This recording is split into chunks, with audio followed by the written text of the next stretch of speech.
চাপে ফের অসুস্থ বিএলও। কামারহাটের 33 নম্বর বুথের বিএলও অসুস্থ। সাগর দত্ত হাসপাতালে চিকিৎসা চলছে সেই বিএলওর।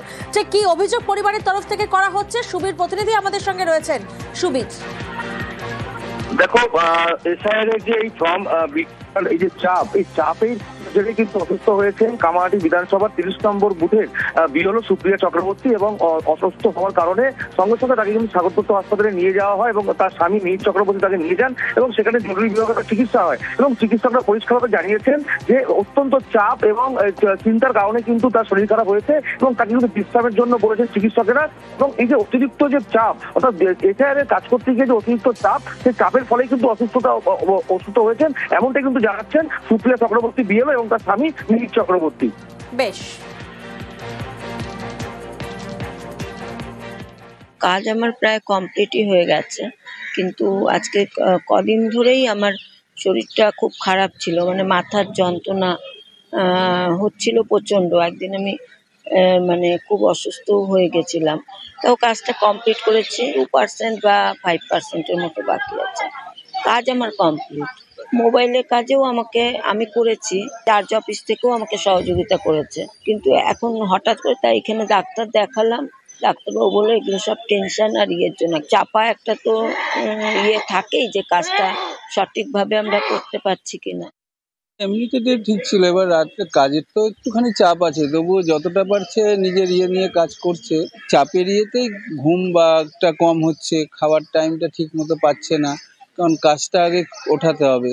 কদিন ধরে মাথা যন্ত্রণা করা, কালকে বিকাল থেকে হঠাৎ করে প্রচণ্ড মাথা যন্ত্রণা এবং সেই সাথে প্রায় 8 থেকে 10 বারের মতো বমি।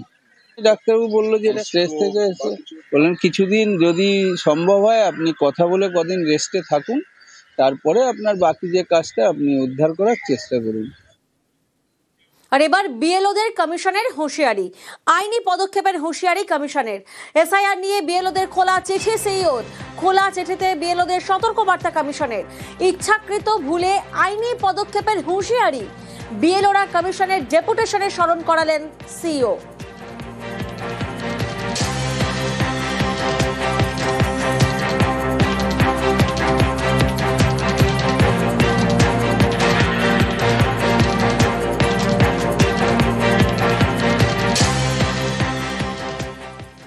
একদিকে যখন এসআইআর নিয়ে বিএলওদের খোলা চিঠি, আইনি পদক্ষেপের হুঁশিয়ারি কমিশনের, ঠিক তখনই অন্যদিকে বিএলওদের পাশে সুপ্রিম কোর্ট। অতিরিক্ত চাপে বিএলওদের মৃত্যুর অভিযোগ, সুপ্রিম কোর্টে মামলা অভিনেতা বিজয়ের দলের। প্রয়োজনে অতিরিক্ত বিএলও নিয়োগের নির্দেশ, বেশি নিয়োগের চাপ কমবে বিএলওদের। পর্যবেক্ষণ প্রধান বিচারপতি সূর্যকান্তর বেঞ্চের। রাজ্য সরকারগুলিকে নিয়োগের সুপ্রিম পরামর্শ, বিএলও অব্যাহতি চাইলে গুরুত্ব দিয়ে দেখার পরামর্শ।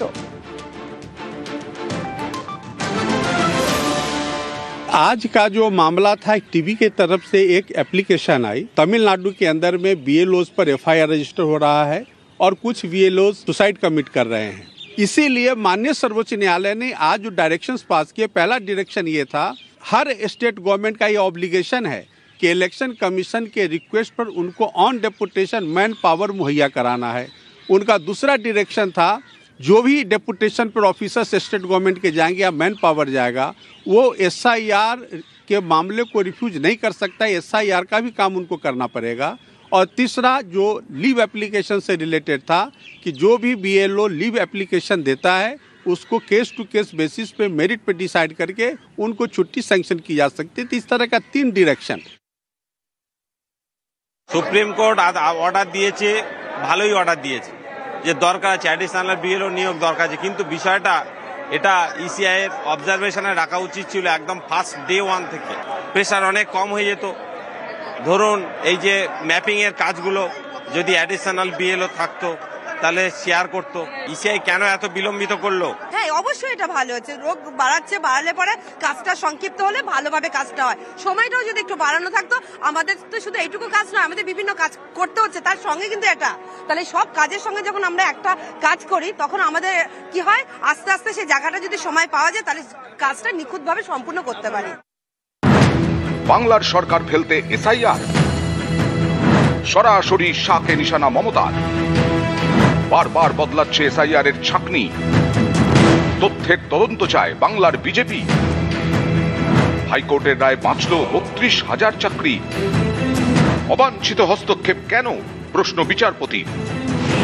বিশ্ব মজুমদারের সঙ্গে দেখুন লড়াই আর পার, অস্ত্র এসআইআর। সোজা সাপ্তাহ, আজ রাত 8টা।